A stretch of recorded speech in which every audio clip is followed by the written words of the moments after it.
19 wins, 13 pole positions and 575 points in one season. But all we really want to know is he any good at the F1 game? Well, in this video, we're going to find out if I, an F1 game noob, can beat Max Verstappen's Pro Challenge hot lap around Suzuka where he set a 1 minute 28.176. A little hint for you here, it turns out that this Verstappen guy knows a thing or two when it comes to sim racing. As always, my first lap was pretty shocking, so I'm just going to skip through it as quickly as possible because trust me, you don't want to see this dreadful lap. In fairness, this was my first ever lap around Suzuka and I'm playing on a controller, which makes this first sector basically impossible. However, I knew that practice makes perfect and if I kept driving and learnt the track properly, I'd start seeing some serious improvements pretty soon. Annoyingly, I had my first invalidation here, however it doesn't have any impact on the challenge as my future improvements are all legitimate. Even looking back on this first lap, there is so much time literally everywhere and my final lap, trust me, it looks a lot better than this. But for now, we're focused on my first lap and I'm about 17 seconds up on the default ghost, which isn't too bad. However, I was more concerned about how far away I was from Max as I knew that I definitely wouldn't be ahead of him. That is at least for the next few minutes. I actually thought I took the final corners pretty well there and this gave me a time of a 1 minute 32.591. And although this is 4.4 seconds away from Max's time, I knew there was loads of time left in the lap.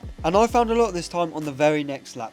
I'm 2 seconds up coming into the final sector here and this would put me so close to Max's personal best. However, I bottled pretty hard coming out of the final corner and just could not get the power down whatsoever, which was definitely not ideal. But this was a good sign that there was room for improvement. I finished the lap with an 8.5 tenth gain and now was just over 3.5 seconds away from Max's best lap time. Moving on to lap 8 now and I'm 6 tenths down, so you're probably thinking that this is going to be an awful lap, which compared to my best at the end it is, but more on that later.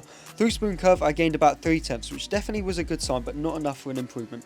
I'll speed up the back straight here as nobody cares, and coming to the final couple of corners I knew I could make some serious gain even with my poor lap so far. The final corner in fairness wasn't actually that great, however this time I managed to get some proper traction and gained almost 6 tenths of a second. This moved me within just under 3 seconds of Max's personal best. So at this point I was feeling pretty happy with how much I was progressing. In 10 laps I'd improved by 1.5 seconds and I was about to gain even more. Leaving the first sector here I'm equal to my delta, but we're coming up to one of my best sectors of the entire challenge. As we come through the Degners here I improved by a load and get a really nice exit which puts me over a second up coming into one of the hardest corners of the track. You have to be so precise in here and as you can see I almost lost the car on the entry. However I do get a nice exit and this puts me 1.3 seconds up to my previous personal best.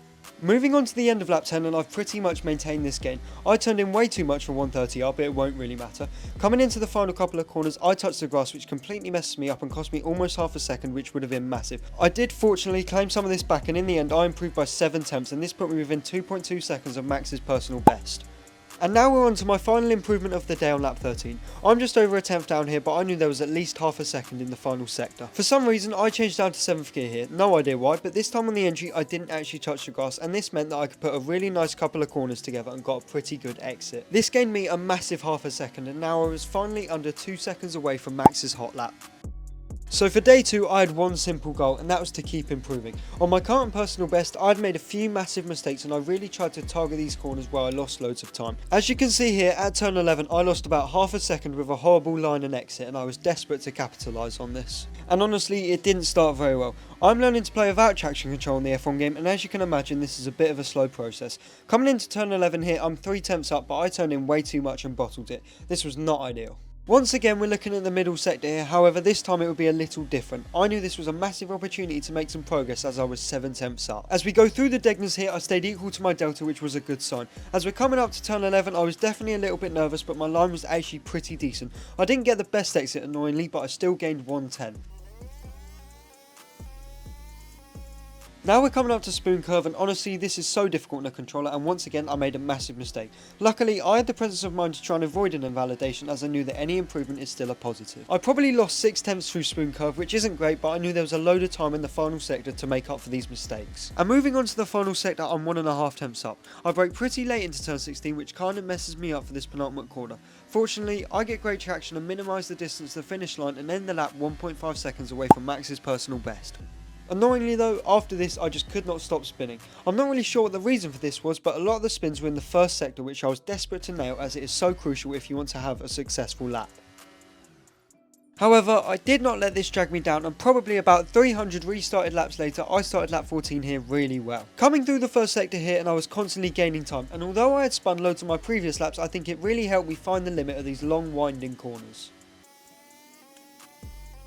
Going through the Degners here, and I didn't actually think there was a lot of time to find. I was completely wrong, and on the exit I went from 3 tenths up to 4.5. But guess what? I bottled the entry to turn 11, ran on the grass, and even though I got a nice exit, I was certain that there was spare time to find.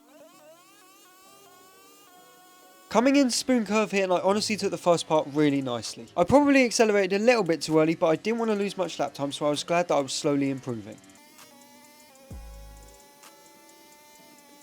Now we're on to the final 3 corners. Was I nervous? Definitely. A little bit of hesitation into 16, but in the penultimate corner I picked up some great traction. I didn't exactly take a tight line to the finish, however I improved by well over 7 tenths and now was within a second of my goal. But after this I could not improve. I'm not talking about spinning a couple times and then breaking the record. This challenge was literally the reason why I haven't uploaded weekly since the start of posting F1 23 challenges, and I'm not gonna lie, this definitely still bothers me a little. However, 1 month later I decided to have another go at this challenge, and just 2 laps in this happened.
This is it.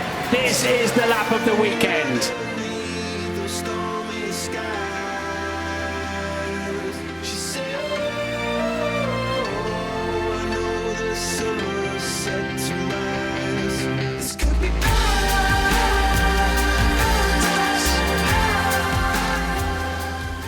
So in the end, I managed to beat the challenge by 4 tenths, which is quite a lot, which I was very happy with, but honestly the main thing for me to take from this challenge was that I've been making so much progress on the F1 game. I think after 2 months of just playing the F1 game, I'm finally becoming pretty competent, so hopefully in the future I can get into some league racing. I'm looking at Creator Series to do some challenges which I think would be pretty cool. By the way, if you wanted some real life content, I may or may not be getting an exclusive look into an F1 event in February, which I'll definitely make into a video. Thank you all for watching, and I hope you're enjoying the off season.